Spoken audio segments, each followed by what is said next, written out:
إن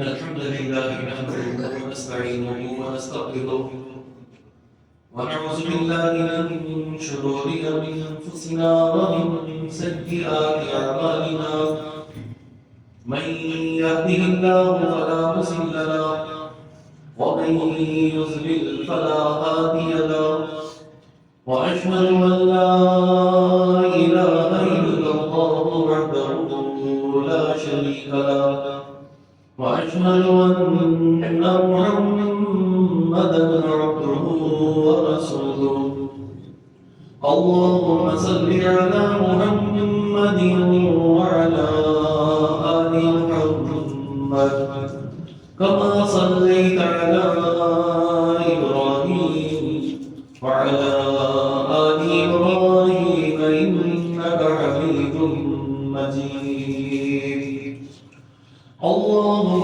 بارك على محمد وعلى آل محمد كما باركت على إبراهيم وعلى آل إبراهيم إنك حميد مجيد سبحانك لا علم لنا إلا ما علمتنا إنك أنت العليم الحكيم رب اشرح لي صدري ويسر لي أمري واحلل عقدة من لساني يفقهوا قولي أما بعد فإن خير الحديث كتاب الله وخير الهدي هدي محمد صلى الله تعالى عليه وسلم وشر الأمور محدثاتها وكل محدثة بدعة وكل بدعة ضلالة وكل ضلالة في النار أعوذ بالله السميع العليم من الشيطان الرجيم من همزه ونفخه ونفسه بسم الله الرحمن الرحيم حميم والكتاب المبين إنا أنزلناه في ليلة مباركة إنا كنا منزلين فيها يفرق كل أمر حكيم أمرا من عندنا إنا كنا مرسلين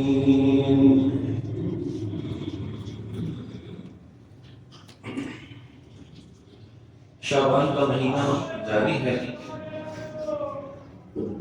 اس مہینے کی فضیلت کے حوالے سے یہ بات ہم نے بیان کی تھی پیغمبر علیہ السلام اس مہینے میں بڑی کثرت کے ساتھ روزوں کا اہتمام کیا کرتے تھے آپ کی سنت اور آپ کا طریقہ یہی ہے کہ اس مہینے میں بڑی کثرت کے ساتھ روزوں کا اہتمام کیا جائے ام المومنین عائشہ صدیقہ رضی اللہ تعالیٰ عنہ کہتی ہیں پیغمبر علیہ السلام اس کثرت سے اس مہینے میں روزے رکھتے گویا ایسا لگتا کہ پورا مہینہ ہی روزے رکھیں گے لیکن آخر کے کچھ ایام ان کو آپ چھوڑ دیا کرتے تاکہ رمضان کی تیاری ہو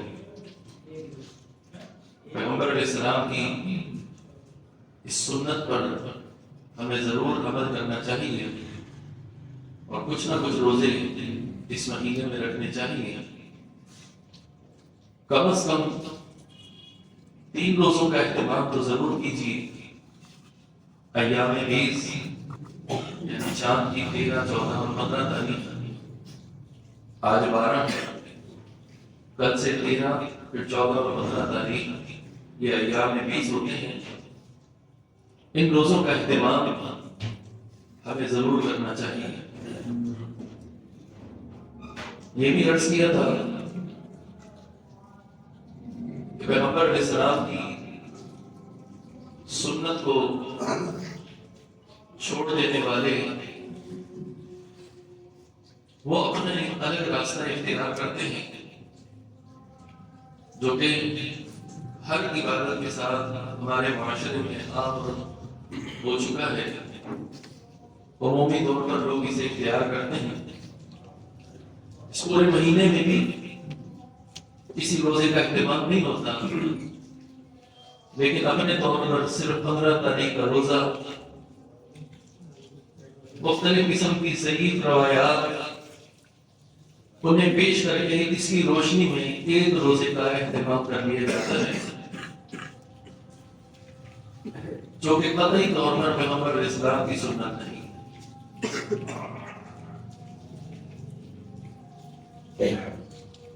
یہ مہینہ وہ مہینہ ہے، لوگوں کے اعمال اوپر چڑھتے ہیں۔ پیغمبر علیہ السلام نے فرمایا کہ میں پسند کرتا ہوں کہ میں روزے کی حالت میں ہوں۔ روزوں کے حوالے سے اس مہینے کے ساتھ یہ ایک خاص عمل ہے، اور اس کے علاوہ اور کوئی بات اس مہینے میں کسی عمل کے ساتھ خاص نہیں جو پیغمبر علیہ السلام سے ثابت ہو۔ لیکن ہم اپنے معاشرے میں دیکھتے ہیں کہ لوگ اس مہینے کی 15 تاریخ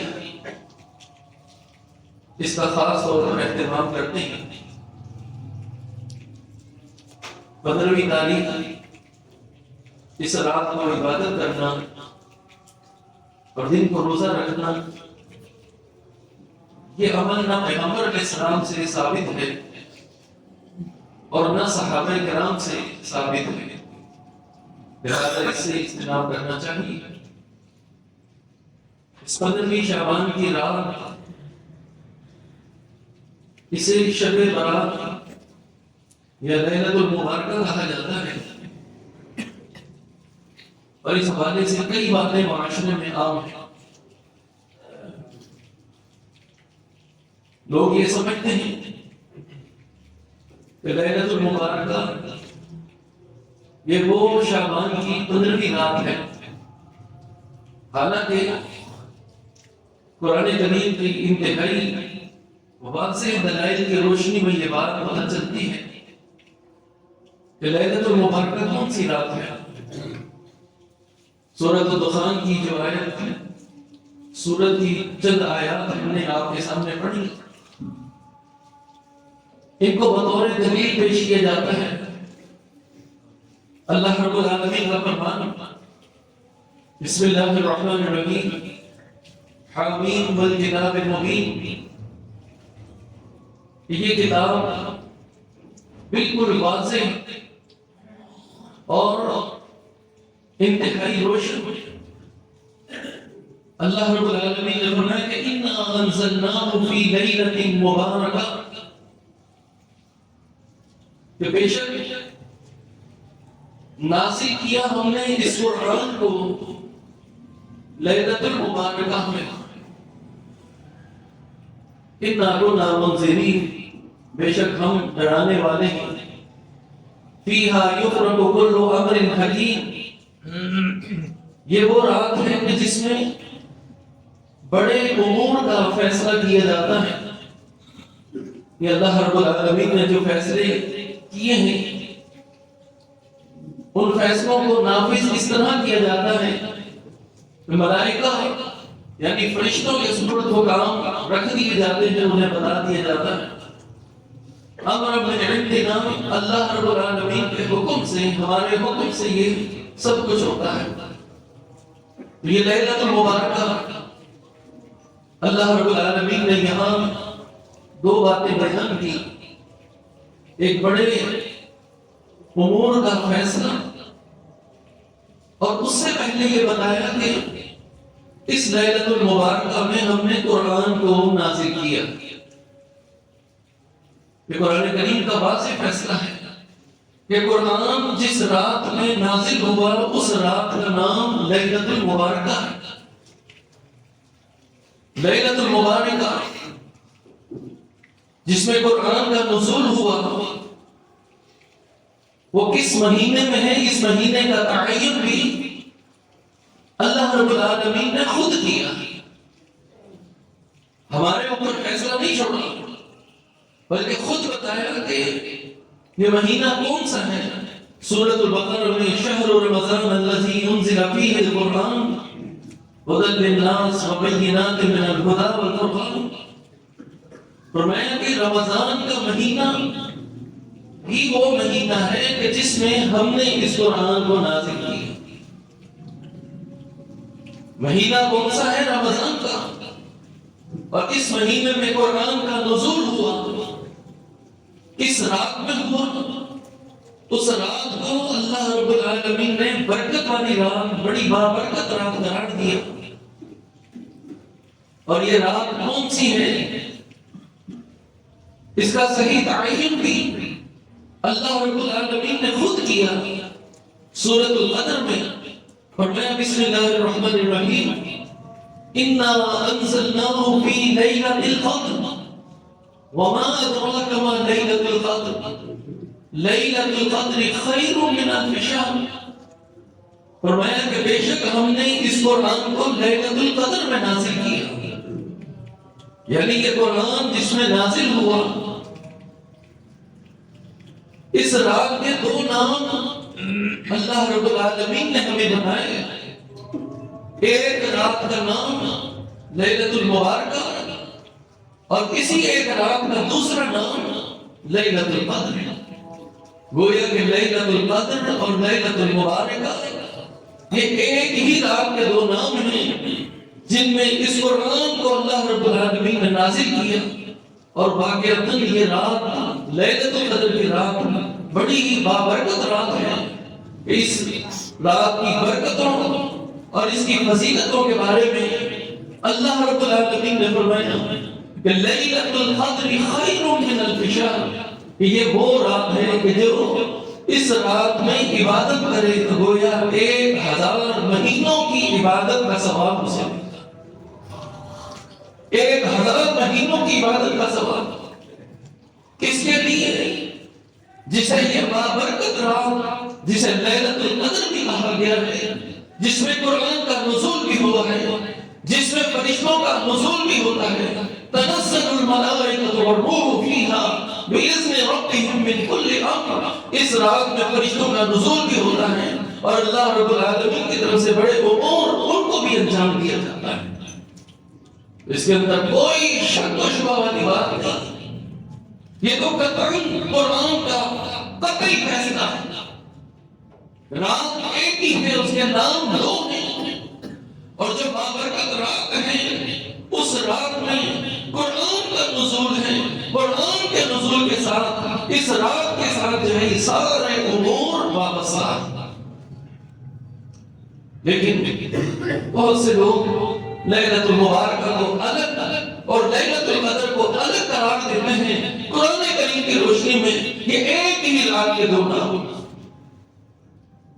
اور پھر اس وضاحت کے بعد بھی ہم معاشرے میں دیکھتے ہیں کہ لوگ شعبان کی قدر کی رات کو یہ لیلۃ المبارکہ قرار دیتے ہیں اور یہیں پر اکتفا نہیں کرتے بلکہ اس کے بعد پھر اس رات میں بے شمار ایسے امور انجام دیے جاتے ہیں جن کا قرآن اور حدیث سے کوئی تعلق نہیں. رسول اللہ صلی اللہ علیہ وسلم کے طریقہ اور آپ کی سنت سے اس کا کوئی تعلق نہیں.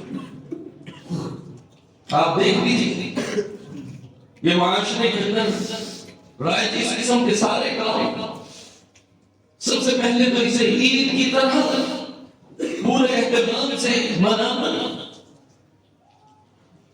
15ویں رات شروع ہوتے ہی غسل کا اہتمام بیری کے پتوں کے ساتھ پیغمبر علیہ السلام کی کہاں یہ سننا، کہاں یہ چیز بتائی گئی کہ اس رات کے لیے یہ تیاری کرنی ہے، غسل کا اہتمام کرنا ہے، نیا لباس پہننا ہے۔ اللہ رب العالمین کی طرف سے جو فیصلہ ہے وہ یہی ہے کہ اس رات کی عبادت کے لیے بھی محمد رسول اللہ صلی اللہ علیہ وسلم کا اسوہ تمہارے سامنے ہو، جس طرح پوری زندگی کے لیے لیلۃ القدر، کیا پیغمبر علیہ السلام نے اس کے لیے حکم دیا کہ اس لیلۃ المبارکہ کے لیلۃ القدر کے لیے تمہیں خاص طور پر غسل کا اہتمام کرنا ہے اور پھر نیا لباس، یہ ساری تو وہ تیاری ہے جو عید کے لیے خاص ہے، جو جمعے کے دن کے لیے خاص ہے، جس کے لیے پیغمبر علیہ السلام نے تاکید کی، تلقین کی کہ جمعے کے دن غسل کا اہتمام کرو، جمعے کے دن عمدہ چمدہ لباس پہنو، جمعے کے دن پوری تیاری کرو، جمعے کے دن جلدی مسجد میں آؤ، جمعے کے دن مسجد میں آ کر یہ اجر و ثواب حاصل کرنے کی کوشش کرو، اونٹ کی قربانی، گائے کی قربانی، پھر اس کے بعد میٹے کی قربانی، پھر یہ سارے اجر و ثواب، اس کا حکم دیا۔ یہ جمعے کا دن اسے عید کا دن بھی قرار دیا، اسے سید الایام بھی قرار دیا، دنوں کا سردار، تمام دنوں کا سردار، سب سے اعلیٰ اور اعلیٰ دن، یہ ساری تیاریاں اس کے لیے۔ لیکن افسوس جب ہم نے اس سنت کو چھوڑا، پیغمبر علیہ السلام کے اس طریقے کو چھوڑا، اس دین کی عبادت کے اہتمام کو ہم نے چھوڑا، تو پھر اس کی جگہ بدعات نے لے لی اور اس ایک رات کے لیے یہ سارے کام خاص کر دیے کہ اس رات میں خوب نوافل کا اہتمام کرو۔ پیغمبر علیہ السلام کی تعلیم، جمعے کے دن آؤ، خوب اہتمام کے ساتھ نوافل کا اہتمام کرو، پیغمبر علیہ السلام پر کثرت کے ساتھ درود پڑھو، سورۃ الکہف کی تلاوت کرو، امام کے قریب ہو کر بیٹھو، توجہ سے خطبہ سنو، کوئی لمحہ حرکت نہ کرو، اور پھر اس نماز میں شریک ہو کر پورے اجر و ثواب کو حاصل کر لو۔ ان چیزوں سے محروم ہے، چونکہ یہ ہر جمعے کی عبادت ہے، اس کی اہمیت کو ختم کر لی، اس کو بھول گئے اور اس کی جگہ ایک رات کو خاص کر لیا۔ اب حالانکہ جمعے کے دن کے لیے یہ ساری فضیلتیں، یہ اجر و ثواب، جمعے کا دن، یہ دنوں کا سردار، سب سے عرفہ اور اعلیٰ دن، عید کا دن، یہ سب کچھ بتایا۔ یہاں بھی ہمیں یہیں تک محدود رہنا ہے کہ جو عبادات اس دن کے لیے، جمعہ المبارک کے لیے بتائی گئی، وہ وہی تک خاص ہوگا۔ اس سے بڑھ کر اور کوئی عبادت کرنے کا ہمیں حکم نہیں دیا گیا اور اجازت بھی نہیں دی گئی۔ مثلا پیغمبر علیہ السلام نے فرمایا کہ جمعے کے دن کو خاص طور پر روزہ رکھنے کے لیے جو ہے وہ خاص نہ، خصوصی طور پر صرف جمعے کے دن کا روزہ، اس کی اجازت نہیں دی گئی، اس کو نہیں رکھنا۔ حالانکہ جمعہ کتنی عظیم جو ہے وہ عبادت کا دن ہے، اور اس دن کے لیے پیغمبر علیہ السلام نے کتنی ترغیب کی ہے، کتنے اہتمام ہمیں بتائے، لیکن ساتھ ہی بتا دیا کہ ساری عبادات اسی طرح تم نے کرنی ہے، لیکن اگر اس عبادت کے اندر ایک خاص عبادت اس جمعے کے لیے خاص کرو کہ جمعے کے دن روزہ رکھوں گا، تو فرمایا کہ اس کو روزے کے لیے خاص نہیں کر سکتے۔ ہاں بندہ اگر اس کے ساتھ پہلے روزہ رکھنا ہے یا آگے روزے رکھنے ہیں ہفتے کا بھی، تو پھر یہ روزہ رکھا جا سکتا ہے۔ اس سے اندازہ ہوتا ہے کہ عبادت کے اندر بھی ہمیں پابند کیا گیا ہے، کون سی عبادت کرنی ہے، کتنی عبادت کرنی ہے، کہاں تک کرنی ہے۔ اسی روشنی میں جو عبادت کرو گے تو یہ اجر و ثواب حاصل ہوں گے، اس سے ہٹ کر کرو گے تو یہ اجر و ثواب تمہیں حاصل نہیں ہوں گے، بلکہ پیغمبر علیہ السلام کی سنت سے انحراف اور بدعت کا اہتمام کرنا، بدعت کا اہتمام روک دیا پیغمبر علیہ السلام نے، اس کی اجازت نہیں دی گئی۔ اس سے پتہ چلتا ہے کہ جہاں انسان پیغمبر علیہ السلام کی سنت کو چھوڑ کر گناہگار ہوتا ہے، وہیں اس کے ساتھ ساتھ بدعت کا اہتمام کر کے وہ پیغمبر علیہ السلام کی قیامت کے دن شفاعت سے بھی محروم ہو جاتا ہے، شفاعت سے بھی محروم ہو جاتا ہے۔ زیادہ نقصان ہے اس کے اندر۔ زندگی میں یہ بات ہمیشہ اپنے سامنے رکھیں کہ پیغمبر علیہ السلام کی سنت اور آپ کا طریقہ اس سے کسی طور پر منہ نہیں موڑا جائے گا، اس کا پورا اہتمام ہوگا اور اس سے اعراض کرنے کی شریعت نہیں جا سکتی۔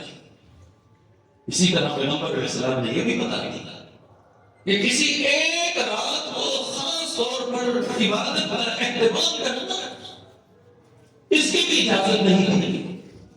اور میں جمعے کی رات کو بھی تم یہ سمجھو کہ یہ عظیم رات ہے اور صرف جمعے کی رات اس کے عبادت کا اہتمام کرنا اور اس رات کو جاگنا، اس سے بھی پیغمبر علیہ السلام نے منع۔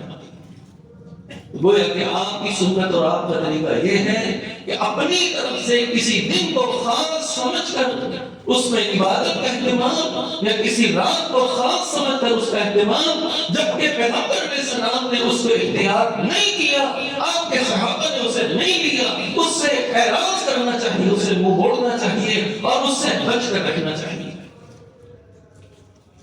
لیکن ہم پہلے بھی عرض کر چکے یہ دور جاہلیت کا طریقہ تھا کہ اپنی مرضی سے جیسے مرضی سارے سال گزارتے رہو، مہینے گزارتے رہو، چند ایام انہیں خاص کر کے عبادت کر لو اور یہ سمجھو کہ کامیابی سے ہم کنار ہو گئے۔ ہرگز نہیں، یہ کامیابی کا راستہ ہی نہیں، کامیابی کا راستہ نہیں ہے۔ پیغمبر علیہ السلام نے اسے روک دیا۔ شعبان کی 15ویں رات کے حوالے سے مختلف قسم کی عبادات، کہیں صلاۃ و تسبیح با جماعت، کہیں کوئی نماز اور کہیں کوئی نماز، کہیں آدھی رات کے بعد نماز، کہیں یہ رات شروع ہوتے ہی مغرب کے فوراً بعد سورہ یاسین کی تلاوت، 2 رکعت نفل کا اہتمام، راتوں کو نماز کا اہتمام۔ نہ یہ پیغمبر علیہ السلام سے ثابت ہے، نہ صحابہ کرام سے ثابت ہے۔ اگرچہ یہ بدعات اس تیزی سے ہمارے معاشرے میں پھیلتی چلی آ رہی ہیں کہ اگر اب کوئی اس کو اختیار نہ کرے تو لوگ عجیب سے سوال کرتے ہیں اور عجیب نظروں سے دیکھتے ہیں کہ انہیں پتہ ہی نہیں کہ عید کیا ہے۔ حالانکہ حقیقت یہ ہے کہ انہیں خود نہیں پتا کہ اصل دین کیا ہے، محمد رسول اللہ صلی اللہ علیہ وسلم کا طریقہ کیا ہے، آپ کا اصول کیا ہے۔ اور پھر اس رات میں خصوصی طور پر قبرستان جانے کا اہتمام کہ قبرستان آپ دیکھ لیجیے، خواتین، نوجوان، مرد، عورت، سب کا رخ جو ہے وہ قبرستانوں کی طرف، اور بڑے اہتمام سے قبرستان میں یہ چراغاں کی جاتی اور بڑے اہتمام ہو گئی۔ کیا رسول اللہ صلی اللہ علیہ وسلم کی یہ سنت ہے، آپ کا طریقہ ہے؟ ہرگز نہیں۔ 15ویں شعبان کے لیے خاص طور پر قبرستان میں جانا یہ عمل پیغمبر علیہ السلام سے ثابت نہیں۔ دلیل کے طور پر اگر جو روایات پیش کی جاتی ہیں سب کی سب ضعیف اور موضوع ہیں، اور خصوصی طور پر یہ کہنا کہ پیغمبر علیہ السلام اس رات کو قبرستان میں گئے۔ ام المومنین عائشہ صدیقہ رضی اللہ تعالی عنہا نے پوچھا تو پیغمبر علیہ السلام نے بتایا کہ یہ وہ رات ہے کہ اس رات اللہ رب العالمین قبیلہ بنو کلب کی قبیلہ اس کے بالوں کے بقدر اتنے لوگوں کو معاف فرماتا ہے، ان کی مغفرت فرماتا ہے۔ امام ترمذی نے اگرچہ اس روایت کو نقل کیا ہے لیکن ساتھ ہی بتایا بھی ہے کہ یہ روایت ضعیف ہے۔ اور پھر اسی طرح کی دیگر جہاں تک قبرستان میں جانے کا تعلق ہے، شروع میں پیغمبر علیہ السلام نے منع کر دیا تھا کہ قبرستان نہیں جانا، یہ شرک کے راستے کھلے ہوئے تھے لوگوں کے لیے، آپ نے سختی سے منع کر دیا۔ اور پھر اس کے بعد پیغمبر علیہ السلام نے قبرستان جانے کی اجازت دی، اور کیوں دی؟ اس لیے دی کہ جا کے لوگ اپنی موت کو یاد کریں۔ جب انسان وہاں کہ ویران اور سنسان ماحول کو، ٹوٹی پھوٹی قبروں کو دیکھے گا تو یقیناً اس کا دل نرم ہوگا اور اسے پتہ چلے گا کہ یاد آئے گی کہ ایک دن مجھے بھی اسی طرح یہاں ہے۔ نصیحت اور تذکیر کے لیے، ڈرانے کے لیے آخرت کو یاد رکھنے کے لیے قبرستان جانے کا حکم دیا پیغمبر علیہ السلام نے، اور پیغمبر علیہ السلام خود بھی قبرستان جایا کرتے تھے، بلکہ بعض اوقات راتوں کو بھی پیغمبر علیہ السلام کا قبرستان میں جانا ثابت ہے، جیسا کہ صحیح مسلم اور دیگر روایات میں کتب حدیث میں پیغمبر علیہ السلام ایک دفعہ رات کو اپنے بستر پر لیٹے، ام المومنین عائشہ صدیقہ رضی اللہ تعالیٰ عنہ ساتھ تھی، کچھ دیر بعد جبرائیل علیہ السلام نے پیغمبر علیہ السلام کو بلایا، سرگوشی کی، پیغمبر علیہ السلام نے جواب دیا، آپ یہی سمجھے کہ ام المومنین عائشہ صدیقہ رضی اللہ تعالیٰ عنہ سو چکی ہیں، چنانچہ پیغمبر علیہ السلام اٹھے اور جبرائیل علیہ السلام کے بتانے پر آپ بقیع کی قبرستان کی طرف چلے گئے، آپ وہاں گئے، آپ نے دعائیں کی، عائشہ صدیقہ رضی اللہ تعالیٰ عنہ کہتی ہیں، اپنی بات خود بیان کرتی، میرے دل میں شک پیدا ہوا پیغمبر علیہ السلام کہاں جائیں گے، چنانچہ میں بھی چادر اوڑھنی یہ تیاری کر لی، آپ کے پیچھے پیچھے چلی اور میں نے دیکھا تو آپ بقیع کے قبرستان میں تھے، 3 دفعہ اپنے ہاتھ اٹھائے، 3 دفعہ ان کے لیے دعا کی، پیغمبر علیہ السلام واپس پڑھ لیے، کہتی ہے میں بھی تیزی کے ساتھ آئی، پیغمبر علیہ السلام نے قدم تیز اٹھائے، میں دوڑنے لگی، یہاں تک کہ میں اپنے حجرے میں پہنچ گئی، پیغمبر علیہ السلام پہنچے، آپ جب لیٹے تو آپ نے کہا تمہارا سانس کیوں پھول رہا ہے، عائشہ صدیقہ رضی اللہ تعالیٰ عنہ پیغمبر علیہ السلام نے انہیں کہا کہ بتا دو خلی، ورنہ اللہ رب العالمین مجھے بتا دے گا، چنانچہ انہوں نے ساری بات بیان کی، پیغمبر علیہ السلام نے کہا کہ کیا تم سمجھتی ہو کہ اللہ اور اس کا رسول تمہارے ساتھ خیانت کرے، کیا تمہارے ساتھ کوئی ایسا معاملہ ہوگا، وہ یہ سمجھی تھی کہ آپ کہیں کسی اور زوجہ محترمہ کے گھر چلے، پیغمبر علیہ السلام نے انہیں یہ بات بتائی کہ جبرائیل علیہ السلام کے بلانے پر ان کے کہنے پر انہیں قبرستان، گویا کہ قبرستان جایا جا سکتا ہے کسی بھی رات چلے جائیں، لیکن اس بدرمی رات کو خاص کر کے اور پورے چراغاں کا اہتمام کر کے اور طرح طرح کی ان بدعات اور رسومات کا اہتمام کر کے، یہ پیغمبر علیہ السلام کی سنت ہے۔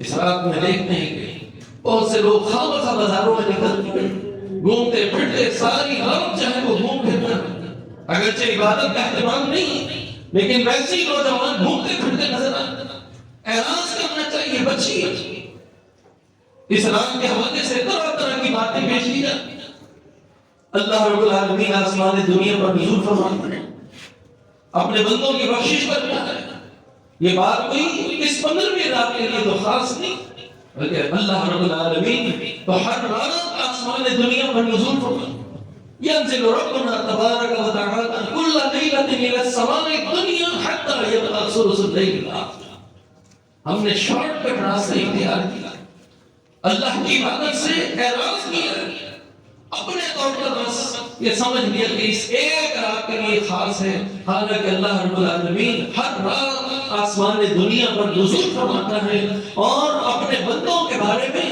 ان سے سلام کرتا ہے، کہتا ہے کہ مجھ سے مانگو میں تمہیں عطا کروں، کون ہے مجھ سے اپنے گناہوں کی معافی طلب کرنے والا، میں اسے معاف کروں۔ ہر رات اللہ رب العالمین یہ پکار لگا رہا تھا، لیکن ہم نے ہر رات عبادت کا اہتمام اس سے اعراض کیا، وہ موڑ دیا اور اس کی جگہ ایک رات کو نے خاص کیا اور اس ایک رات کے اندر عبادت کا اہتمام شروع۔ میں نے پہلے بھی عرض کیا کہ اس طرح کی عبادات یہ ہمارے لیے قبول کن، ایک طرف پیغمبر علیہ السلام کی سنت سے اعراض ہے اور دوسری طرف پیغمبر علیہ السلام کی شفاعت سے محروم ہے۔ دین میں نئے نئے کام، نئی نئی چیزیں، ان کا اہتمام یہ تو انسان کو جہنم میں لے جائے گا۔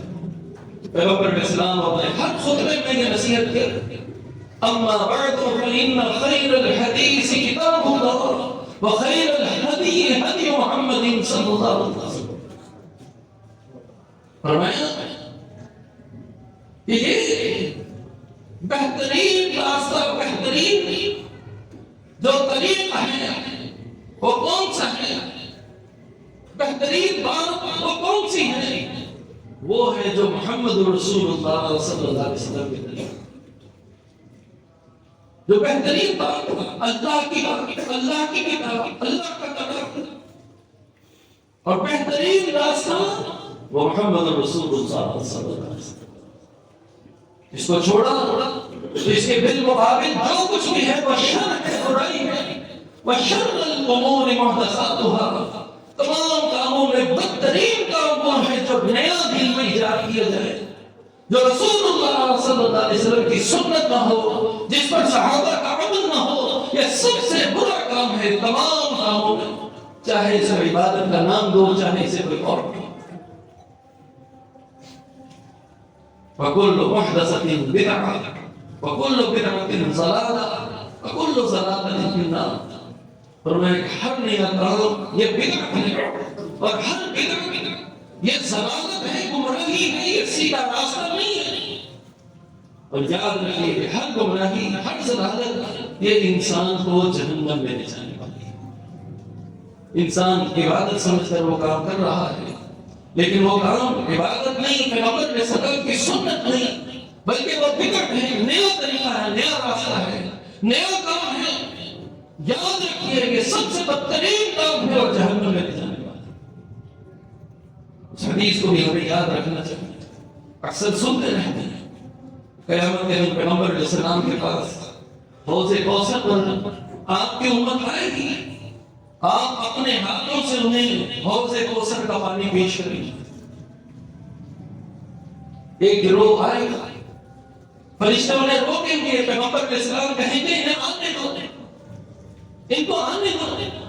اور جب پیغمبر علیہ السلام کو بتایا جائے گا کہ یہ وہ لوگ ہیں، وہ گروہ ہیں جنہوں نے آپ کے بعد دین میں نئے نئے کام شروع کر دیا، آپ کی سنت، آپ کے طریقے سے اعراض منہ موڑ دیا، نئے کام شروع کر دیے، تو پیغمبر علیہ السلام نے کیا کہیں گے؟ فرمایا کہ ان کے لیے دوری ہے، سحقاً سحقاً لمن غیر بعد، جنہوں نے میرے بعد اس دین کو تبلیغ کر دیا، نئے نئے. گویا کہ حوض کوثر پر بھی ان کو جانے نہیں دیا جائے گا، وہاں سے روک دیا جائے گا. حالانکہ یہ آپ کے امتی ہیں، حالانکہ یہ نماز پڑھنے والے ہوں گے، کیونکہ پیغمبر علیہ السلام انہیں پہچانے کے ہی وضو کے اعضاء کے چمکنے کی وجہ سے. پیغمبر علیہ السلام جبھی تو فرشتوں کو کہیں گے کہ ان کو آنے دو. تو گویا کہ عبادت کرنے والے، نمازیں پڑھنے والے، عبادات کا اہتمام کرنے والے، لیکن ان کو روک دیا جائے گا. نہ یہ پیغمبر علیہ السلام کے سامنے پیش ہو سکیں گے، نہ انہیں حوض کوثر سے پانی ملے گا، اور نہ محمد رسول اللہ صلی اللہ علیہ وسلم کی شفاعت انہیں نصیب ہوگی. کتنی بڑی بد نصیبی اور کتنی بڑی محرومی. اس سے بچاؤ کا ایک ہی طریقہ ہے کہ بس محمد رسول اللہ صلی اللہ علیہ وسلم کا اسوہ، عام کا طریقہ، اس سے ہی اپنی نجات کے لیے کافی سمجھیں. اور یہی نجات کا ذریعہ ہے، اگرچہ یہ عبادات تھوڑی ہی کیوں نہ ہو، یہ عبادات مختصر کیوں نہ ہو، لیکن ہو توحید اور سنت کے ساتھ، پیغمبر علیہ السلام کی اتباع کے ساتھ. چھوٹا عمل بھی ہوگا، اللہ رب العالمین اس کا بڑا بھرپور اجر و ثواب عطا فرمائے.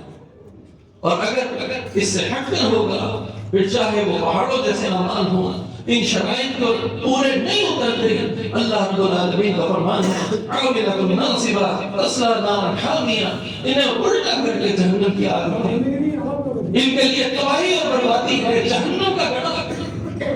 یاد رکھیے عبادت کے شوق کے لیے، اللہ رب العالمین کو راضی کرنے کے لیے، اخروی نجات اور کامیابی کے لیے اس اصول کو کبھی نہ بھولیے. اور وہ یہ ہے کہ ہر عمل، ہر عبادت، ہر کام وہ صرف اور صرف محمد رسول اللہ صلی اللہ علیہ وسلم کے طریقے پر ہو، آپ کے طریقے پر ہے.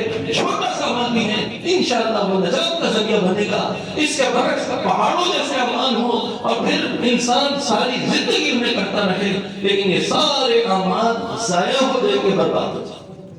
تو اس مہینے کے حوالے سے ان باتوں کو ہمیں ضرور یاد رکھنا چاہیے. مختصر اس بات کو پھر یاد رکھیے، کچھ نہ کچھ روزوں کا اہتمام ضرور کیجیے. ایام 20 کے روزے رکھیے. اگر آپ ایام 20 کے روزے رکھتے ہیں اور اس میں پھر ظاہر سی بات ہے 15 شعبان دوسرے لوگ بھی رکھیں روزہ، کوئی حرج نہیں. آپ پیغمبر علیہ السلام کی سنت پر عمل کرتے ہیں، ہاں صرف ایک دن کا روزہ رکھنا ہے، یہ بدعت ہے، اس سے بچنا ہے، اس سے اپنے آپ کو روکنا ہے۔ جو لوگ ہر رات عبادت کرتے ہیں، اٹھتے ہیں، تہجد کا اہتمام کرتے ہیں، قیام اللیل کرتے ہیں، دعاؤں کا اہتمام کرتے ہیں، پھر چاہے بدر شعبان بھی ہو، وہ اپنے روٹین کے مطابق اتنی ہی عبادت کریں، اسی طرح وہ اعمال انجام دیتے رہیں، اس پر انشاءاللہ اللہ رب العالمین پورا جو ثواب عطا فرمائے گا۔ اللہ رب العالمین سے دعا ہے ہمیں قرآن و سنت پر عمل کی توفیق عطا فرمائے۔ اقول قولی ھذا واستغفر اللہ لی ولکم وما